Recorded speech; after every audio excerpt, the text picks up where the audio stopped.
Ha vuelto a suceder. El Consejo de Seguridad de la ONU pospuso la votación para una resolución del alto el fuego en Gaza. Y los motivos se deben a las diferencias entre los Estados miembros, principalmente Estados Unidos, sobre lo que puede significar una tregua para el gobierno de Israel y para los civiles, tanto rehenes israelíes como los cientos de miles de gazatíes atrapados en la guerra contra la milicia terrorista Hamas.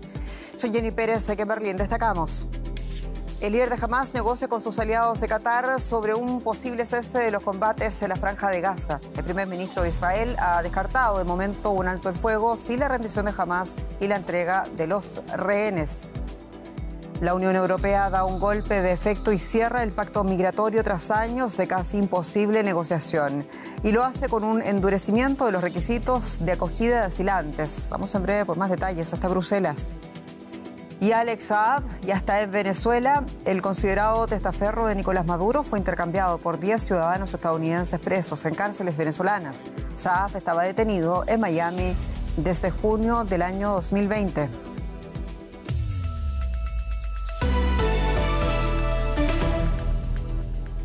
El Consejo de Seguridad de la ONU nuevamente pospuso su última votación de una resolución que pide un alto el fuego en Gaza. La razón, según versiones de prensa, es la imposibilidad de llegar a un acuerdo sobre el lenguaje, si se trataría de un cese permanente o de una pausa, además de los términos de la condena al grupo terrorista Hamas. El primer ministro israelí ha descartado una tregua porque asegura que solo permitiría a Hamas recuperar sus fuerzas. Hamas asegura querer un alto el fuego permanente, pero se niega a rendirse y a entregar a los 129 rehenes que tiene en su poder. En Gaza, escenas como esta son el pan de cada día. Ataques aéreos israelíes golpeando la ciudad de Rafah en el sur de la franja. Los sobrevivientes, sin lugar donde ponerse a salvo, corren a los hospitales que apenas funcionan. De repente el primer misil cayó y destruyó todo. Cuando cayó el segundo ya no podíamos ver nada dentro de la casa. Con dificultad salimos del edificio. Toda la casa se derrumbó. Encontramos a una mujer que acababa de dar a luz por cesárea y logramos sacarla con su bebé que se estaba asfixiando. Ahí detrás está. Según estimaciones de la ONU, casi un 60% de todas las infraestructuras de Gaza han sido dañadas o destruidas y más del 90% de la población ha sido desplazada. Mientras el humo del último bombardeo israelí se eleva sobre el cielo de Rafah, algunas personas nos hablan de su desesperación. Vinimos del norte, pues nos dijeron que teníamos que venir a Rafah, que era un lugar seguro. Pero nos siguieron hasta Rafah y ahora nos disparan. ¿Dónde podemos estar a salvo? ¿A dónde podemos ir? Quiero un cese al fuego definitivo y que se ponga fin a las muertes y al sufrimiento. Son ya 75 días. Están matando a la gente. Muchas siguen bajo los escombros. He perdido el contacto con muchas personas en Gaza. Las comunicaciones están cortadas. Se está negociando un alto al fuego, pero las posiciones aún están distantes. El miércoles, el líder de Hamas, Ismail Haniyeh, viajaba al Cairo desde Qatar para mantener conversaciones con el gobierno egipcio. El grupo, catalogado como organización terrorista por numerosos países, solo está dispuesto a aceptar un alto el fuego permanente, algo que Israel descarta. Y es que su primer ministro, Benjamín Netanyahu, afirma que no detendrá la ofensiva hasta que Hamas sea derrotada. Pese a todo, hay negociaciones, decíamos, en marcha para un alto el fuego en Gaza y se está llevando a cabo también en países como Qatar y Egipto. De aquello queremos hablar con el periodista Francisco Carrión en Madrid. Francisco, te saludo y bueno, ¿en qué términos se estaría negociando Hamas? Pues tenemos aún muy pocos detalles. Acabo de hablar con una fuente conocedora de esas conversaciones en marcha. En estos momentos podemos confirmar que hay negociaciones indirectas entre Hamas e Israel con mediación catarí y egipcia. Lo que me trasladan es precisamente que el hecho de que a estas alturas haya conversaciones es ya un paso positivo. Hay que recordar que las delegaciones del Mossad y de Hamas abandonaron Qatar, Doha, a principios de este mes, tras 8 días de tregua, y que desde entonces no se habían producido contactos. Los mediadores, de todas maneras, advierten de que queda mucho por delante. Sobre la mesa estaría la posibilidad de una tregua que Hamas quiere que sea permanente y en la que habría que negociar la liberación de alrededor de 129 rehenes, en su mayoría varones, que Hamas considera soldados israelíes, a cambio de más de 7.000 presos palestinos en cárceles israelíes. Francisco, negocia en Egipto, que hasta ahora hay que decir se ha negado a recibir a refugiados gazatíes, y también negocia en Qatar, uno de los financiadores históricos de Hamás. ¿Qué se puede lograr en este punto de la historia cuando también sabemos que Netanyahu, el primer ministro de Israel, debe regresar a los rehenes a casa si quiere evitar su segura debacle política? Es muy complicada la ecuación. Yo acabo de estar en Qatar y la sensación es que hay margen para lograr un acuerdo, aunque no de manera inmediata, es lo que comentan. Fue posible hace apenas 3 semanas. Lo que trasladan fuentes cataríes es que se necesita que Estados Unidos, el único que puede ejercer presión sobre Israel, la ejerza, y no es lo que la administración Biden ha estado haciendo hasta ahora. Lo que trasladan estas mismas fuentes es que el Mossad estaría más dispuesto a llegar a un acuerdo que el propio gobierno de Netanyahu, que podría ir cambiando su posición ante la presión creciente de las familias de los rehenes que quedan en Gaza. Especialmente después, recordemos, de que este sábado el ejército israelí asesinara por error a 3 rehenes israelíes en la franja de Gaza. Esa presión podría abrir una rendija para que ambas partes se sienten y alivien así el enorme sufrimiento de la población en Gaza, que no hay que olvidarlo nunca. Acabamos de superar hace apenas unas horas los 20.000 palestinos muertos por la ofensiva israelí por 75 días en Gaza. Francisco Garrión, muchas gracias en Madrid. Saludos.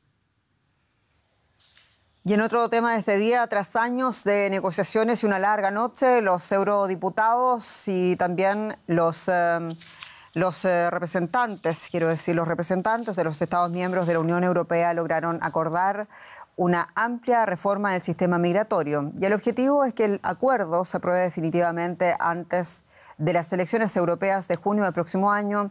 España, Grecia e Italia, 3 países que históricamente han cargado con el peso de los flujos migratorios, celebraron la noticia, y la presidenta de la Comisión Europea, Ursula von der Leyen, hablaba incluso de un acuerdo histórico. Tras casi una década de debates y divisiones, la Unión Europea ha llegado a un acuerdo para reformar su sistema migratorio. Sé muy bien lo que significa decir que por fin hemos logrado un pacto de migración y asilo.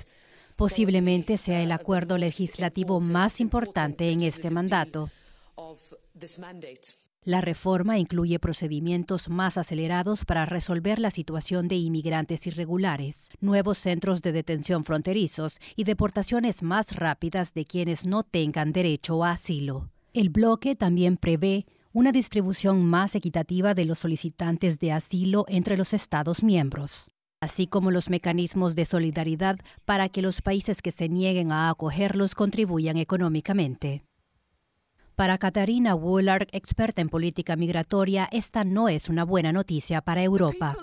Las personas que buscan protección en Europa van a enfrentarse a una normativa más dura y restrictiva. Muchas se van a encontrar en situaciones similares a las que vemos ahora en las islas griegas. Personas retenidas o de facto, detenidas y sometidas a procedimientos de asilo muy deficientes, o quizá incluso sin acceso siquiera a esos procedimientos. En su opinión, el pacto socava el derecho de asilo, pero Bruselas insiste en que es un gran avance.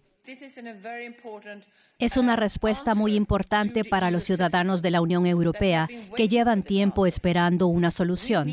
Necesitamos gestionar la migración de manera ordenada y para poder hacerlo tenemos que hacerlo juntos. Ningún Estado miembro puede hacerlo solo. Los Estados miembros de la Unión Europea y el Parlamento aún deben ratificar la reforma, que no entrará en vigor inmediatamente. Y también es noticia el empresario colombo-venezolano Alex Saab, estrecho colaborador del presidente de Venezuela, Nicolás Maduro, regresó este miércoles a Venezuela horas después de que el gobierno de Estados Unidos lo liberara tras pasar más de 3 años y medio preso en Miami. Y tras arribar en Caracas, Saab fue recibido por Nicolás Maduro.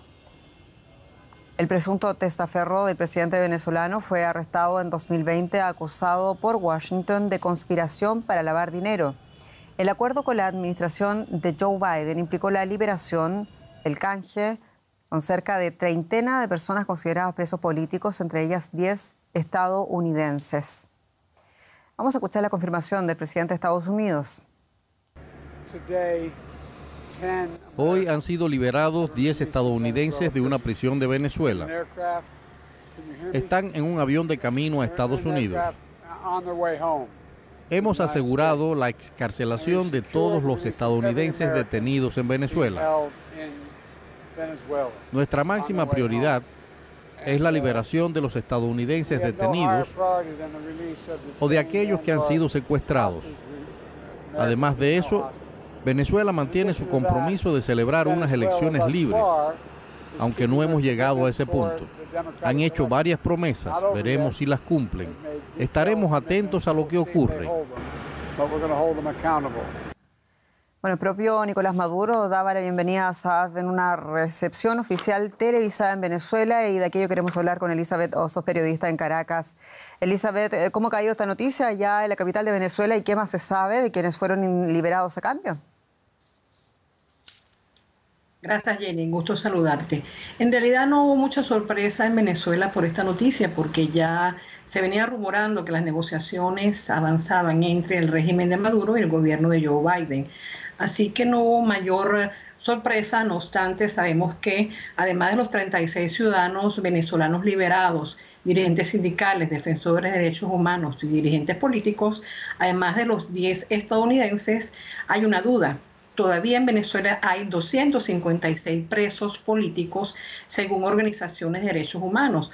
Por ejemplo, está el profesor Javier Tarazona, defensor de los derechos humanos en la frontera con Colombia, y quien tiene una orden de excarcelación y no ha sido liberado. Entonces, hay como un sabor agridulce entre los grupos de venezolanos que aspiran que todos los presos políticos sean liberados en estas fechas de Navidad.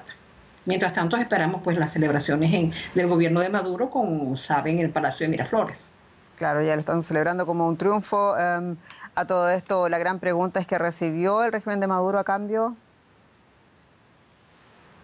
Además de reconocimiento de facto del gobierno de Joe Biden, porque son negociaciones bilaterales en donde no participó la oposición, es evidente, también la enorme presión para que en Venezuela se celebrasen un proceso electoral libre, abierto, transparente, que el Consejo Nacional Electoral sea realmente de independientes y no de militantes del Partido Socialista Unido de Venezuela. Es una noticia en desarrollo. También estamos viendo si realmente se va a permitir la habilitación de la candidata de la oposición, María Corina Machado, para que corra en los procesos electorales venideros, no solamente ella, sino su partido político 20 Venezuela. Entonces, es como una gran duda que persiste entre la sociedad venezolana, y el mismo presidente Biden lo acaba de decir. Vamos a ver qué va a hacer Maduro para honrar sus compromisos asumidos, y bueno, ya tiene la joya de la corona, a Alex Saab, uno de sus principales colaboradores en el mundo de los negocios internacionales. Elizabeth Hostos, muchas gracias por este análisis, informaciones también allá en Caracas. Un abrazo. Gracias, Jenny. Un abrazo para ti también y tu audiencia. Y rápidamente, Argentina, hablamos de lo que algunos analistas políticos consideran como la primera prueba de fuego para el presidente argentino Javier Milei, apenas 10 días después de asumir su mandato. Movimientos populares y organizaciones sociales se realizan este miércoles la primera marcha contra el ajuste económico del gobierno de Milei. La medida de fuerza coincide con el aniversario del estallido social de diciembre del año 2001 y se convertirá en la primera prueba de aplicación del protocolo de orden público presentado por la ministra de Seguridad de Argentina, Patricia Bullrich, quien pretende evitar los cortes de calles conocidos como piquetes en Argentina. ¿Y cómo avanza la situación? Vamos inmediatamente a preguntarle a nuestro colega Alejandro Rebocio en Buenos Aires. Lo dicho, Alejandro, ¿cuál es la situación ahora mismo, considerando también las advertencias que pesan sobre los manifestantes? Aquí estamos en la Plaza de Mayo, en el centro de Buenos Aires, ya no quedan manifestantes. La verdad que la protesta se realizó en relativa calma, hubo sí 2 detenidos. Bueno, la orden del gobierno era que si cortaban la calle, los manifestantes perdían el plan social, el subsidio social que reciben. Por eso había miles de policías con bastones, con escudos y con megáfonos gritando: no pisen la calle, que se quedaran en la vereda, en la acera.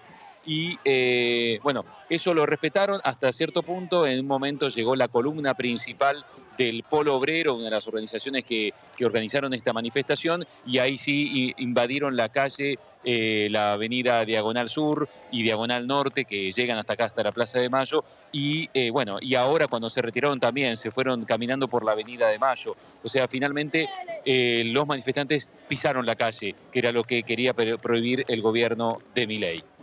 Entendemos, Alejandro, y las protestas es también por el plan, o fueron por este plan de ajuste económico presentado por el gobierno. Es un plan que, pese a las promesas de campaña del propio Milei, sí incluye la aplicación de más impuestos. ¿Por qué este giro? Cuéntanos, por favor, los detalles. Así es, Milei abandonó su discurso de que la dolarización debía ser inmediata, la eliminación del peso y reemplazo por el dólar, y optó por una devaluación fuerte del peso a la mitad de su valor en el mercado oficial, lo que exacerbó la inflación, que venía del 12% mensual en el gobierno anterior en noviembre, y ahora se calcula va a estar entre 25 y 30% en diciembre, sumado a que también el gobierno decidió liberar los controles de precios que tenía el anterior gobierno, sincerar la inflación, según las palabras del presidente Milei, y además hacer un ajuste fiscal muy grande de 5 puntos del PIB, que a diferencia de lo que se decía en campaña, Milei decía que se iba a centrar en la casta política. Bueno, eso es el 0,5% del PIB, pero el ajuste es de 5 puntos del PIB. 2 puntos son aumentos de impuestos, sobre todo para exportaciones, importaciones y los trabajadores que más ganan, que les van a aplicar impuestos a la renta. Y por otro lado, hay congelamiento de los subsidios sociales, por ejemplo, de los manifestantes que hoy estaban, paralización de obras públicas y aumentos de tarifas de luz, gas y transporte público. Alejandro Rebocio, muchas gracias. En Buenos Aires. Gracias a ustedes. Hablamos de economía con mi colega Rosa Casals. Muy bienvenida. ¿Qué tal, Jenny? Pero nos quedamos en Argentina, porque China suspendió el acuerdo para ampliar el intercambio de divisas con Argentina a la espera de que el recién asumido gobierno encabezado por Javier Milei recomponga las relaciones diplomáticas. La cifra involucrada asciende a 6.500 millones de dólares y estaba destinada a cubrir vencimientos de deuda con el FMI. Durante la intensa campaña electoral, el economista libertario había afirmado que rompería relaciones comerciales con China, el segundo socio comercial de Argentina después de Brasil, por tratarse de lo que llamó una dictadura comunista. El swap, o intercambio de monedas, había sido cerrado por el anterior gobierno peronista para aliviar la escasez de dólares en el país sudamericano. Y tenemos la oportunidad de hablar sobre este asunto con Jorge Malena, director del Comité de Asuntos Asiáticos del CARI, especialista en las relaciones entre China y Argentina, que nos acompaña desde Buenos Aires. Señor Malena, ¿qué tal? Un saludo desde Berlín. ¿Qué consecuencias tiene para Argentina la suspensión del swap financiero por parte de China? Bueno, muchas gracias por esta convocatoria, y básicamente lo que puedo afirmar es que no tuvo lugar esta cancelación de la línea de swap que estaba pendiente. Es decir, aparentemente ha habido un error en la comunicación, porque si nos basamos en lo que fue dicho en el día de ayer por el vocero de la Cancillería china, Wang Weiping, ante una pregunta casualmente del corresponsal de la agencia Reuters, textualmente él expresó: deseo reiterar que China está comprometida a cooperar con Argentina sobre la base de la igualdad y el beneficio mutuo. Y a posteriori, otra fuente oficial china afirmó: los bancos centrales respectivos deben resolver los tecnicismos propios del otorgamiento de esa línea financiera. Así que podríamos aseverar que no es real, no es cierta la noticia de la cancelación del swap. Interesante, una noticia de la que se hacía eco la prensa argentina. Bueno, tranquilidad entonces por ese lado. Hablemos de las relaciones entre ambos países, señor Malena. El presidente Javier Milei, que habló durante la campaña de romper vínculos comerciales con China, ha moderado mucho su postura. ¿Hasta qué punto necesita Argentina a China? Sí, China es hoy en día un socio central para nuestro país. Casualmente, si tomamos la cuestión comercial, financiera, inversionista, podemos aseverar a partir de los registros de que la República Popular China es uno de los 3 primeros: socio comercial, transferente de tecnología, prestamista, inversor extranjero y constructor de infraestructura en la República Argentina. Por lo tanto, yo creo que la realidad nos lleva a afirmar que cualquier gobierno argentino, sea cual fuera su inclinación ideológica, difícilmente vaya a promover una mala relación con China. Entonces, ¿qué podemos esperar de las relaciones entre China y Argentina bajo el mandato de Javier Milei? ¿Aumentarán incluso los intercambios comerciales entre ambos países? Yo creo que a la luz de la gran necesidad que tiene mi país de conseguir divisas duras, conseguir dólares para, entre otras cosas, pagar sus compromisos financieros con los organismos internacionales, China va a pasar a ser un aún mayor mercado de exportación para la Argentina. Esto básicamente tiene que ver con los primeros anuncios del actual gobierno argentino en el sentido de promover la producción agrícola, quitar las restricciones a las exportaciones, todo lo cual realmente era un obstáculo muy grande durante los 4 años del anterior gobierno. Jorge Malena, muchísimas gracias por esta entrevista y sus valoraciones. Un gusto por la convocatoria. Buenas tardes. Vamos a otro asunto. El gobierno brasileño lanzó una aplicación llamada Celular Seguro que permitirá a las víctimas de robo de teléfono móvil bloquear su línea telefónica y las aplicaciones bancarias al accionar el sistema desde otro dispositivo. Alrededor de 1 millón de teléfonos celulares son robados cada año en Brasil, según el Ministerio de Justicia y Seguridad Pública en la presentación de la aplicación. La intención, dijeron las autoridades, es transformar el aparato robado en un pedazo de metal inútil. De esta manera se simplifica el proceso para proteger la información de los usuarios en caso de robo, que antes se encontraba descentralizado y precisaba presentar una denuncia y entrar en contacto con la operadora y bancos de manera independiente. Y vamos con más temas, Jenny. Lo que ha pasado este día en Estados Unidos. Ahora mismo sabemos esa decisión que podría alterar las elecciones presidenciales de los Estados Unidos. Esa es la lectura que hacen algunos juristas, por lo menos en ese país. El Tribunal Supremo de Colorado desclasificó, recordemos, al favorito republicano, a Donald Trump, lo descalificó, para postularse en las primarias presidenciales en ese estado.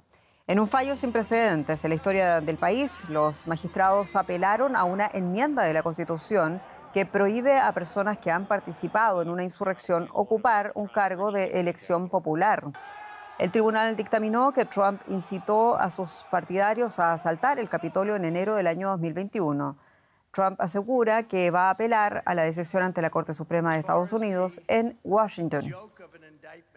Hasta el 4 de enero tiene la defensa de Trump para apelar a esta decisión el Tribunal de Colorado. José Díaz Briceño con detalles en Washington. José, anoche hablábamos de cómo esta situación se iba a judicializar en el Tribunal Supremo en Washington. ¿Qué más se ha dicho hoy de las posibilidades de la apelación de la defensa de Trump y también de los quórums de los magistrados en ese Tribunal Superior de los Estados Unidos?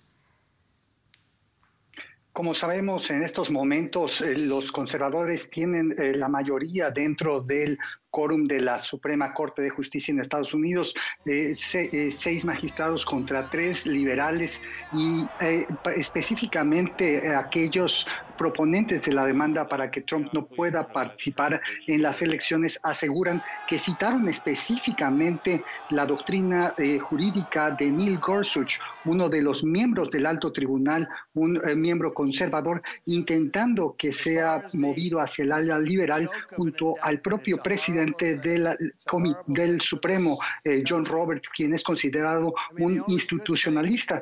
Pero el disenso de esta decisión del Tribunal Supremo de Colorado asegura que el tema más difícil es que hasta el momento Donald Trump no ha sido sentenciado por participar en una insurrección y únicamente se están poniendo los ojos en esa incitación a la violencia a través de las redes sociales como Twitter, hoy X.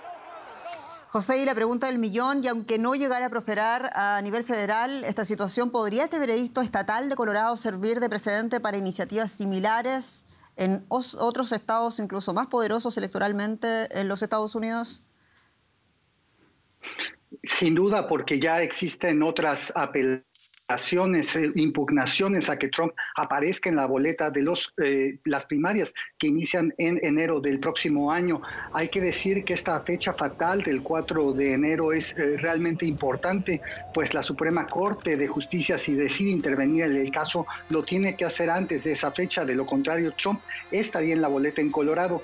Hay que decir que el propio presidente Joe Biden ya hizo un pronunciamiento este día asegurando que dejará a la Suprema Corte tomar una decisión sobre si la cláusula de prohibición a un insurreccionista aplica o no para Trump. Sin embargo, en su mente, de acuerdo con Biden, él sí tiene toda la certeza de que Trump apoyó una insurrección y que no tiene ninguna duda que ese fue el caso en 2020. Realmente un momento jurídico importante en Estados Unidos. Los magistrados tendrán la decisión. A ver qué pasa el próximo año. Muchas gracias, José Díaz Briceño. Ya es difícil predecir la duración de cualquier erupción volcánica. En Islandia, el volcán situado en el sur de la capital, Reykjavik, sigue en erupción, aunque su fuerza parece remitir. Así lo han anunciado las autoridades, que calculan que la actividad podría durar entre una semana y 10 días.